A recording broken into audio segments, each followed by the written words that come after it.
Welcome to the prime debate. కాదేది కవితకు అనర్హం అనే ఒక నాడు మనం గతంలో వింటూనే ఉంటాం. కానీ కాకూడదేది వివాదానికి ఆరోపణలకి అనర్హమని వాళ్ళ రాజకీయ పార్టీలు రుజువు చేసే ప్రయత్నం చేస్తున్నాయి.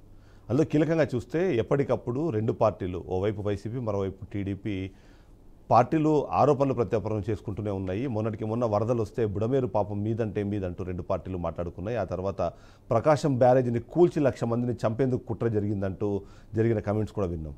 ఇవన్నీ ఓ ఎత్తైతే నిన్న మాత్రం కొత్త వివాదానికి తెరలేసింది. ఆ వివాదము కోట్లాది మంది భక్తుల మనోభావాలకు సంబంధించిన విషయం.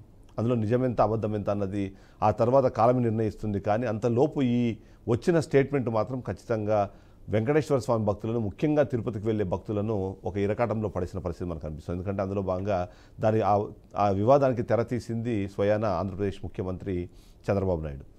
ఆయన చేసిన వ్యాఖ్యల ప్రకారము గత ప్రభుత్వంలో తిరుమల పవిత్రతను చెడగొట్టారు. అంతేకాకుండా ఎంతో పవిత్రంగా చూసుకునే లడ్డు కానివ్వండి, అక్కడ అన్నదానంలో కానివ్వండి, అక్కడ చాలా అపవిత్రమైన పనులు జరిగాయనే విధంగా తను మాట్లాడే ప్రయత్నం చేశారు. అందులో భాగంగా అక్కడ వాడిన నెయ్యికి సంబంధించి అది సబ్స్టాండర్డ్గా ఉంది అని మాట్లాడుతూనే మరొక సందర్భంలో జంతువుల కొవ్వు కూడా, అందులో ఫ్యాట్ కూడా అందులో వాడారు అనే ఒక వివాదాన్ని ఏదైతే రాజేశారో దాని పర్యవసానం ఇవాళ రెండు రాష్ట్రాల్లోనే కాదు, దేశవ్యాప్తంగా ప్రపంచవ్యాప్తంగా తిరుమల పవిత్రతకు భంగం వాటిల్లిందా, మేము గతంలో తిన్న ప్రసాదంలో మేము జంతు కళేబరాల నుంచి తీసిన ఆయిల్నో లేకపోతే జంతు కొవ్వునో మేము తిన్నామన్న ఒక అనుమానం వచ్చేలాగా ప్రతి ఒక్కరూ మాట్లాడుతున్నారు. ఎందుకంటే చాలామందికి తెలుసు, తిరుపతికి వెళ్ళే క్రమంలో కనీసం ఆ ప్రయాణ సమయంలో కూడా నాన్ వెజ్ తినకుండా అక్కడికి వెళ్ళి దేవుని దర్శించుకొని ఇంటికి వచ్చిన తర్వాత ప్రసాదాన్ని అందరికీ పంచిపెట్టిన తర్వాత మాత్రమే చాలామంది మాంసాహారాన్ని భుజిస్తారు. కానీ అలాంటిది ఆ ఇచ్చిన ప్రసాదంలోనే మాంసాహారం ఉండేదా అన్న అనుమానం వచ్చిన నేపథ్యంలో భక్తుల మనోభావాల సంగతి మనము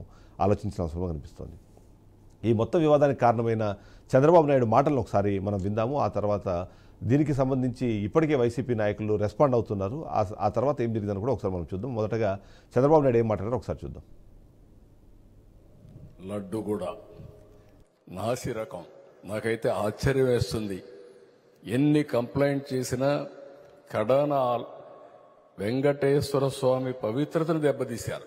ఎన్నోసార్లు చెప్పాం, అక్కడ ఎంత దుర్మార్గంగా ప్రయత్నం చేశారంటే అంత దుర్మార్గంగా ప్రవర్తించారు. కడాన అన్న దానంలో క్వాలిటీ ఆఫ్ ఫుడ్ లేకుండా చేశారు. దేవుని దగ్గర పెట్టే ప్రసాదం అపవిత్రం చేసే విధంగా ఓసారి బాధేస్తుంది. నాసి రకమైన ఇంగ్రీడియంట్సే కాకుండా ఎనిమల్ ఫ్యాట్ కూడా వాడారని, ఏది గీకు బదులు. ఈరోజు స్వచ్ఛమైన గీ తెమన్నాం, ప్రక్షాళన చేయమన్నాం, నాణ్యత పెరిగింది, ఇంకా కూడా నాణ్యత పెంచుతాం. అల్టిమేట్ గా వెంకటేశ్వర స్వామి మన రాష్ట్రంలో ఉండడం మనందరి అదృష్టం. ప్రపంచం అంతా మన దగ్గరికి వచ్చే పరిస్థితికి వచ్చారు. ప్రపంచం మొత్తం భక్తులు మన దగ్గరకు వస్తున్నారు. ప్రపంచంలో ఉన్న అందరు భక్తులు ఇక్కడ రావడానికి కారణం మనకు ఖచ్చితంగా తిరుపతి అన్నది ఒక మాట చెప్తూనే, ఈ తిరుపతిలో జరిగిన అపవిత్ర కార్యక్రమాలకు సంబంధించిన కొన్ని వ్యాఖ్యలు అయితే చంద్రబాబు నాయుడు చేశారు. అది ఓవైపు ఇష్యూ క్రియేట్ చేస్తుంటే మరోవైపు దీనికి కౌంటర్ ఇచ్చే ప్రయత్నం చేశారు మాజీ టీటీడీ పాలక మండలి సభ్యులు కానివ్వండి, అలాగే దానికి సంబంధించిన చైర్మన్లు కానివ్వండి. అందులో ముఖ్యంగా వైవి సుబ్బారెడ్డి ఒక వ్యాఖ్య చేశారు. వైవి సుబ్బారెడ్డి చేసిన వ్యాఖ్యను మనం ఒకసారి చూస్తే, అందులో ముఖ్యంగా చూస్తే మాత్రం రాజకీయ లబ్ధి కోసం ఎంతటి నీచానికైనా చంద్రబాబు వెనుకాడని మరొకసారి నిరూపితమైంది. అంతేకాకుండా ఓవరాల్గా చూస్తే మాత్రం తను చేసిన ఏదైతే వ్యాఖ్యలు ఉన్నాయో దానికి సంబంధించి తను రెస్పాండ్ అయిన పరిస్థితి మనకు కనిపిస్తుంది. ముఖ్యంగా దివ్యక్షేత్రం తిరుమల పవిత్రతని 100 కోట్ల మంది హిందువుల విశ్వాసాలను చంద్రబాబు నాయుడు దారుణంగా దెబ్బతీసిన పాపమే చేశాడు. తిరుమల ప్రసాదంపై చంద్రబాబు చేసిన వ్యాఖ్యలు అత్యంత దుర్మార్గం అని మాట్లాడుతూనే, మనుషు పుట్టిన వారెవరు ఇలాంటి మాటలు మాట్లాడరు, ఇలాంటి ఆరోపణలు చేయరు, రాజకీయ లబ్ధి కోసం ఎంత నీచానికైనా చంద్రబాబు వెనకాడని మరో నిరూపితమైంది. భక్తుల విశ్వాసాన్ని బలపరిచేందుకు తిరుమల ప్రసాదం విషయంలో నేను, నా కుటుంబం ఆ దేవదేవుని సాక్షిగా ప్రమాణానికి సిద్ధంగా ఉన్నాం. అలాగే చంద్రబాబు నీ కుటుంబంతో అక్కడికి వచ్చి ప్రమాణం చేయగలవా అని ప్రశ్నించిన పరిస్థితి మనకు కనిపిస్తుంది. ఓవరాల్గా ఇద్దరు అంతేకాకుండా మరొక కీలకమైన వ్యక్తి కరుణాకర్ రెడ్డి కూడా నేను రెస్పాండ్ అయ్యారు. కరుణాకర్ రెడ్డి రెస్పాండ్ అయిన నేపథ్యంలో కూడా మాట్లాడిన మాటలు అవే. ఏంటంటే చాలా క్లియర్గా ఏదైతే చంద్రబాబు నాయుడు చేసిన వ్యాఖ్యలు ఉన్నాయో ఆ వ్యాఖ్యలను ఖండిస్తూనే అలాంటి పాపం ఏది జరగలేదు అని చెప్పే ప్రయత్నం చేయడం, అంతేకాకుండా కేవలం రాజకీయ లబ్ధి కోసం ఇలాంటి ప్రయత్నాలు చేయడం కరెక్ట్ కాదు అనే విధంగా కూడా తను ఖండించే ప్రయత్నం చేశారు. ఓవరాల్గా చూస్తే ఏదైతే మనకు కనిపిస్తోంది ఓవరాల్గా చూస్తే మాత్రం ఖచ్చితంగా చంద్రబాబు నాయుడు కానివ్వండి, ఆయన చేసిన వ్యాఖ్యలు కానివ్వండి, వాళ్ళ దుమారం రేపుతున్నాయన్న విషయంలో ఎలాంటి అనుమానము లేదు. అదే సందర్భంలో వైఎస్ఆర్సీపీ నాయకులు కూడా ఇప్పటికే దాని మీద రెస్పాండ్ అవుతున్నారు. రెస్పాండ్ అయిన నేపథ్యంలో ఇప్పుడు భక్తులు ఒక రకమైన డోలాయమానంలో పడినట్టుగా అయితే మనం చూడాల్సిన అవసరం అయితే మనకు కనిపిస్తోంది. ఎస్, మనం ఇదే విషయం పైన మనము డిబేట్ని కూడా ప్రారంభిస్తున్నాం. ఎందుకంటే ఏదైతే తిరుమల పవిత్రతకు సంబంధించి డిస్కస్ చేస్తున్నామో ఆ డిస్కషన్ చేసే నేపథ్యంలో ఈ సమస్యలు ఏవైతే ఉన్నాయో వాటిపైన అసలు నిజం ఏంటి అబద్ధం ఏంటి అన్నది డిస్కస్ చేయాల్సిన అవసరం ఉంది. ఎందుకంటే కోట్లాది మంది భక్తుల మనోభావాలు దీనివల్ల దెబ్బతినే అవకాశం ఉంది. కాబట్టి ఇప్పటికే మనతో పాటు సుధాకర్ రెడ్డి టీడీపీ నాయకులు జాయిన్ అయ్యారు. మనతో పాటు మరికొంతమంది గెస్టులు కూడా జాయిన్ కాబోతున్నారు. Sudhakar Reddy good morning. సుధాకర్ రెడ్డి గారు గుడ్ మార్నింగ్. నమస్తే సార్. నమస్తే. మనం చూస్తున్నాం ఓవరాల్గా చూస్తే మాత్రం ఇవాళ సరే గతంలో ఇలాంటి ఆరోపణలు ప్రత్యారోపణలను మనం వింటూనే వచ్చాము. బుడమేరు వాగుకు సంబంధించి కానివ్వండి, ఆ తర్వాత చాలా రకాలు, ఎందుకంటే గత ప్రభుత్వంలో అది జరిగింది, దానివల్ల నష్టం జరిగింది అనే విధంగా మాట్లాడడం వరకు ఓకే. కానీ బట్ ఇవాళ తిరుమలకు సంబంధించిన చేసిన స్టేట్మెంట్ ఏదైతే ఉందో అంటే ఏ బేసిస్ మీద చేశారని చాలా మందికి ఒక క్వశ్చన్ ఉంది. మీరేమో దాన్ని క్లారిఫై చేసే ప్రయత్నం చేస్తారా? సార్ నమస్తే అండి. మీకు ప్యానెల్లో ఉన్న వాళ్ళకి ప్రేక్షకులకి అందరికీ నమస్కారం. తిరుమలని అపవిత్రం చేశారని జగన్మోహన్ రెడ్డి గారు పరిపాలనకు వచ్చిన తర్వాత తిరుమల కొండ మీద అనేక అరాచకాలు జరిగాయి. ఎన్నోసార్లు మీడియాలో వచ్చాయి. అక్కడ ఇంకా మతాలు ఇవన్నీ కూడా అంటే మనం మాట్లాడకూడదు కాబట్టి కొన్ని దోపిడీ, దళారీ వ్యవస్థ, అక్కడంతా దళారీలు టిక్కెట్లు అమ్ముకుంటున్నారు. మొత్తం దోపిడీకి కేంద్రంగా తిరుమల కొండ మారిపోయిందన్న విషయం అందరికీ తెలిసింది. చంద్రబాబు నాయుడు గారు ముఖ్యమంత్రి అయిన వచ్చి తొలిసారి తిరుమలకు వచ్చినప్పుడే ఇక్కడ నుంచే నేను ప్రక్షాళన ప్రారంభిస్తానన్నారు. ప్రారంభించారు కూడా. విజిలెన్స్ వాళ్ళకి చెప్పి అక్కడ జరిగిన నేరాలు, ఘోరాలు, అన్యాయాలని వెలికి తీయమంటే 520 కోట్ల డబ్బు దుర్వినియోగం అయిందని కూడా విజిలెన్స్ వాళ్ళు చెప్పారండి. అంటే దుర్వినియోగం అంటే ఎట్లా అంటే అన్ని ఏదో కాంట్రాక్ట్ ఇవ్వడం, వాడు ఎక్స్గా వేసుకోవడం, తీసుకోవడం, అవసరం లేని చోట వర్కలు వేయడం, తన వాళ్ళకు చేసుకోవడం, ఇలా అక్కడికి పర్వాలేదు. ఆఖరికి తిరుమల ప్రసాదాలు కూడా నాణ్యత తగ్గిపోయాయని భక్తులు ఎన్నోసార్లు విమర్శలు చేస్తున్నారు. 2-3 రోజులకే బూజు పడుతుంది, వాసన వస్తుందని.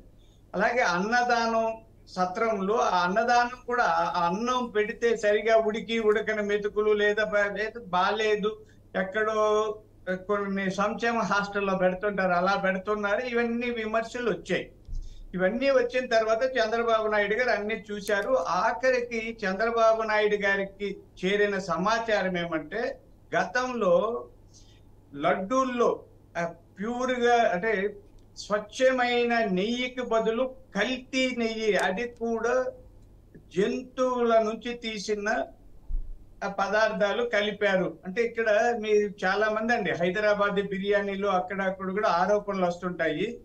జంతువుల కొవ్వు నుంచి ఆ కొవ్వును కరగబెట్టి నూనెలాగా తీసి దాన్ని నెయ్యిలోను డాల్డాలోను కలుపుతుంటారు వ్యాపారులు.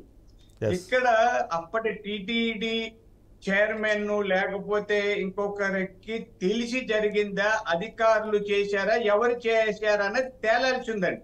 అయితే నాణ్యత లోపం ఉంది, కల్తీ జరిగిందన్న విమర్శలు ఉన్నాయి. అవి చంద్రబాబు నాయుడు గారి సుధాకర్ రెడ్డి గారు ఇక్కడ అనుమానాలకు అవకాశం ఉందని చెప్పి మాట్లాడడం సమంజసమైనది. ఎందుకంటే నేను కూడా ఒక వెంకటేశ్వర స్వామి భక్తుల్లా అడుగుతున్నాను. ఎందుకంటే కేవలం అనుమానమా లేకపోతే మీ దగ్గర సాక్ష్యాధారాలు ఉన్నాయి? సాక్ష్యాలు ఉంటే చాలా కూలంకషంగా డిస్కస్ చేయాల్సిన విషయము, చాలా పెద్ద స్థాయిలో చర్యలు తీసుకోవాల్సిన ఒక అంశం ఇది. అలాంటి అంశాన్ని జనరల్గా ఏదో మీ పార్టీకి సంబంధించిన ఒక కార్యక్రమంలో మాట్లాడి దాన్ని ఇవాళ అంటే ఇలాంటి ఒక సంశయంలోకి అందరినీ నెట్టేయడం. ఎందుకంటే ఇంతకుముందు నా ఇంట్రోలో కూడా చెప్పాను, చాలామంది భక్తులు తిరుపతికి కాలినడకన వెళ్ళినా, బస్సుల్లో వెళ్ళినా, రైళ్లలో వెళ్ళినా, సొంత వాహనాల్లో వెళ్ళినా ప్రారంభమైనప్పటి నుంచి రిటర్న్ ఇంటికి వచ్చి ఆ ప్రసాదాలు పంచేంత వరకు మాంసాహారం తీసుకునే పరిస్థితి మనందరికీ తెలిసి మన సంప్రదాయంలో భాగంగా వస్తుంది. అలాంటప్పుడు ఇవాళ ఒక అనుమానంతోనో లేకపోతే ఒక సంశయంతోనో ఇలాంటి మెసేజెస్ ఇచ్చేస్తే ఇప్పటి వరకు తిన్నది మేము ఏం తిన్నాము అన్న ఒక అనుమానము, దేవుడి మీద ఉన్న భక్తి కాస్త ఇవాళ ఇబ్బందికర పరిస్థితుల్లోకి వెళ్తుంది అని అనిపిస్తుందా మీకు? సార్ ఆరోపణలు వచ్చాయి, అనుమానాలు ఉన్నాయి, వాటి నివృత్తి కోసం పరిశీలన జరుగుతూ ఉంది. అప్పుడు లడ్డూలు పరీక్షించాలని, ఇప్పుడు మనకు ఆ రోజు లడ్డూలు ఉన్నాయా, వాటిని పరిశీలించారా, ఇంకోటి చేశారా, ఇంకా రావాల్సి వస్తుంది. సాక్షాత్తు ముఖ్యమంత్రి లాంటి వ్యక్తి ఆరోపణలు చేస్తున్నారు అంటే ప్రాథమిక ఆధారాలు లేకుండా చేయరండి. అందులో చంద్రబాబు నాయుడు గారు చాలా నిర్మాణాత్మకమైన నాయకులు. Right. ఆయన చెప్పారంటే దానికి ఆధారాలు ఉండాలి. ఆధారాలు అన్వేషించే స్థితిలోనూ అవి తేలినప్పుడు ఖచ్చితంగా శిక్షలు తప్పవు. Yes. ఇప్పుడు మనతో పాటు live లో- అవినీతి తేలేదు. ఎస్, మనతో పాటు లైవ్లో పూడి తిరుపతిరావు గారు అలాగే చేవల కృష్ణాంజనేయులు గారు కూడా మనతో పాటు జాయిన్ అయ్యారు. ఎస్, కంటిన్యూ సుధాకర్ రెడ్డి గారు. సార్ ఇది చేశారు కాబట్టి ఇప్పుడు నిన్న అదే మీరు చూపారు, మేము కూడా చూసాము. వైవి సుబ్బారెడ్డి గారు తన భార్య బిడ్డలతో సహా వచ్చి ప్రమాణం చేస్తారు, చంద్రబాబు నాయుడు గారు చేస్తారని అడిగారండి. ఎస్, ఆయన వచ్చి ఎందుకని చంద్రబాబు నాయుడు గారు ఎందుకు రావాలి, తిరుపతిలో ఉన్న మేము ప్రమాణం చేస్తాం. వైవి సుబ్బారెడ్డి గారి అవినీతి అక్రమాల మీద నేను కూడా ప్రమాణం రైట్. చేస్తాను. కొద్దిసేపు అంటే తిరుమల అవినీతి కొండ అక్రమాలు పక్కన పెట్టి సమక్షంలో కొద్దిసేపు వేల నా మంది రిక్వెస్ట్, చేస్తామండి. ఎస్, నా రిక్వెస్ట్ ఓన్లీ వాళ్ళ తిరుపతి లడ్డు, వేల మంది చేస్తాం. తిరుపతి అన్నదానంలో జరిగిన అక్రమాలు వాటి మీద మనం కన్ఫైన్ అవుదాం.